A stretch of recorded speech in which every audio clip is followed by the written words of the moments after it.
Hello everyone, my name is Chas Swingle and welcome to my Week 8 presentation for 60/20 Customer Value in a Digital World.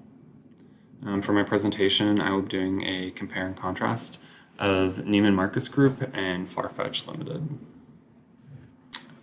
So really quickly, the value discipline.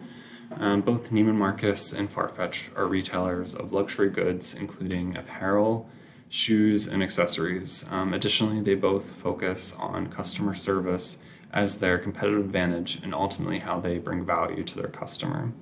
However, they do it in slightly different ways. Neiman Marcus is traditionally a brick and mortar operation, being founded in 1907.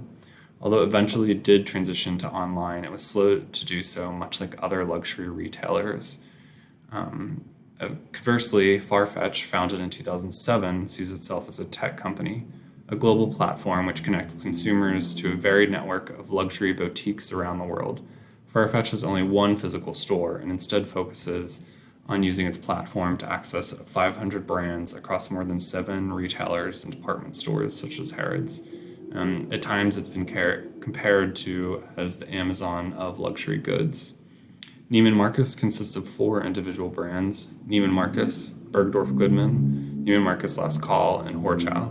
Farfetch consists of 4 brands as well, being Farfetch, Browns, Stadium Goods, and New Guards. It's worth noting that Browns and Stadium Goods have physical stores each, and New Guards is a collective of brands, some of which have physical stores.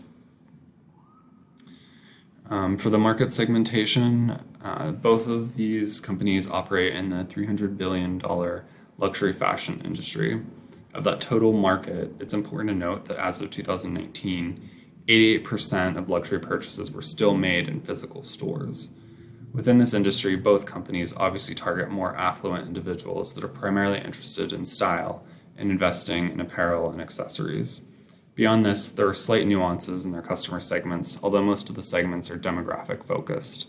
Neiman Marcus tends to skew towards an older demographic, although in recent years they have begun to include younger trends such as street style. They're known more for their professional wear and tailoring.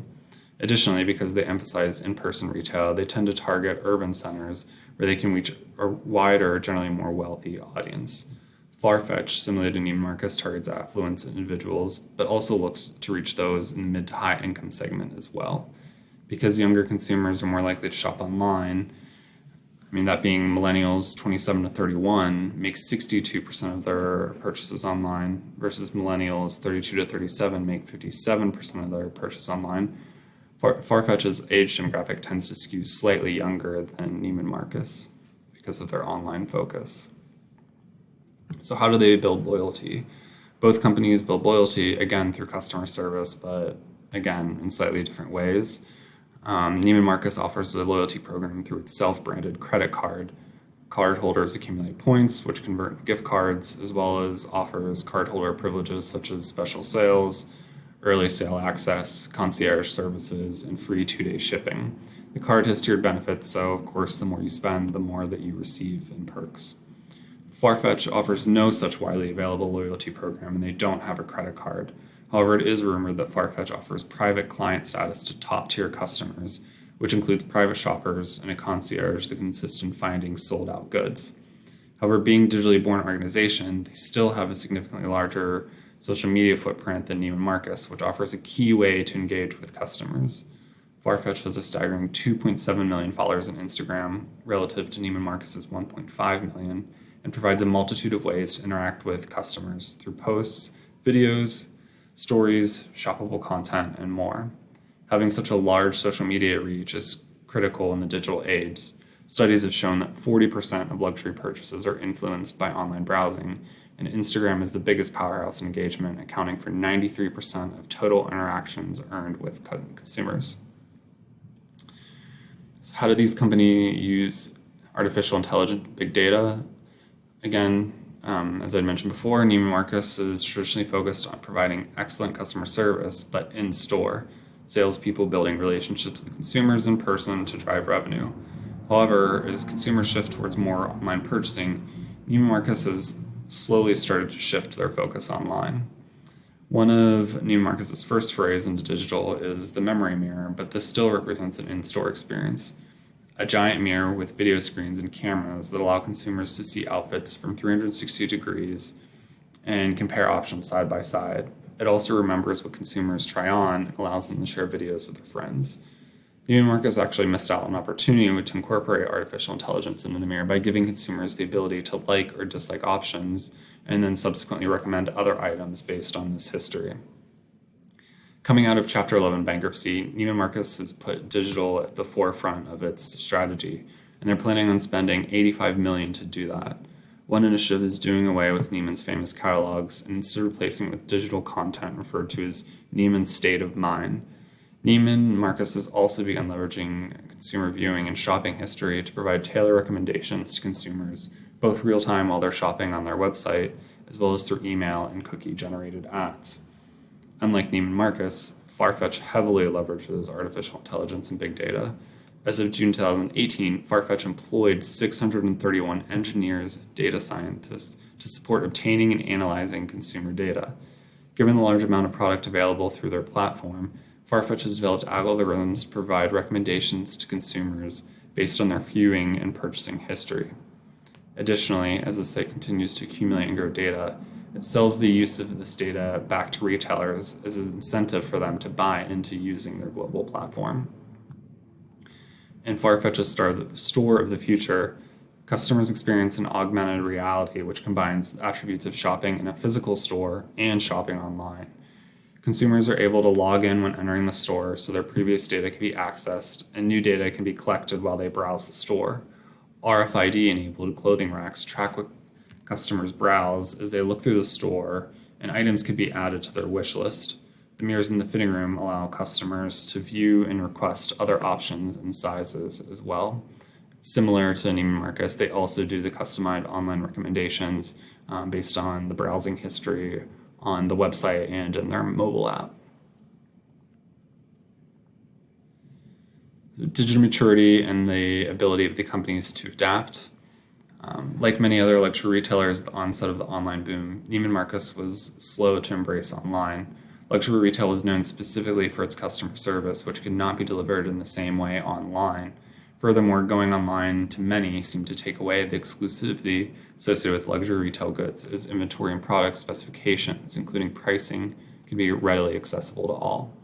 Eventually, Neiman and other luxury retailers conceded to the online market. However, many of these retailers also still heavily emphasize the in-store experience.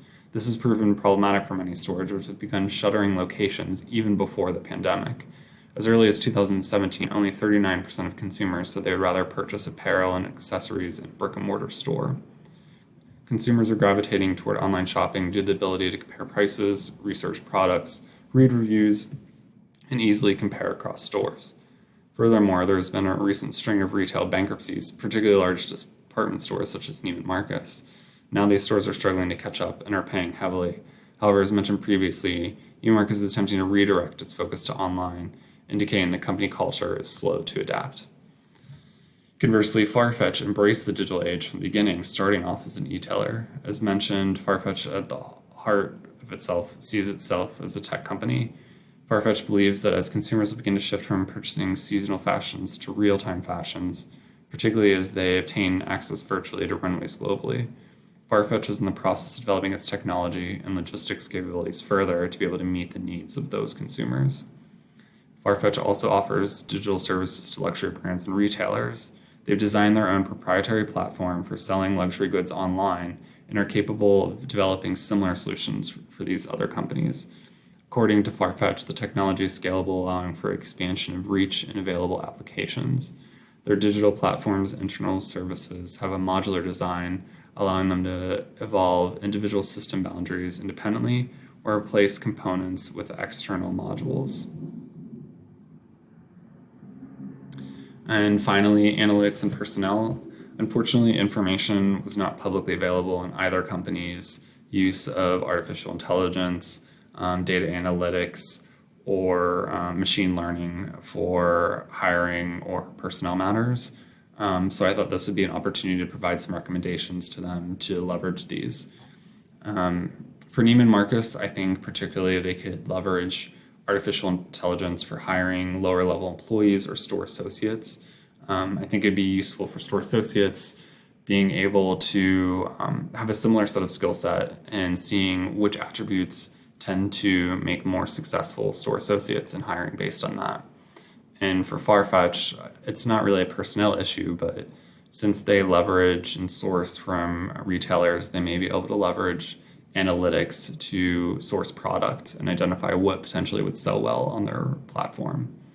And then I think over the past year, a hot topic has been DEI initiatives.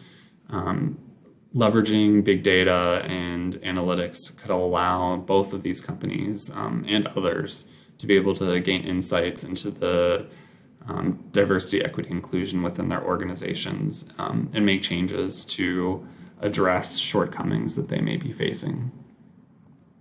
Attached are my references. Thank you for your time.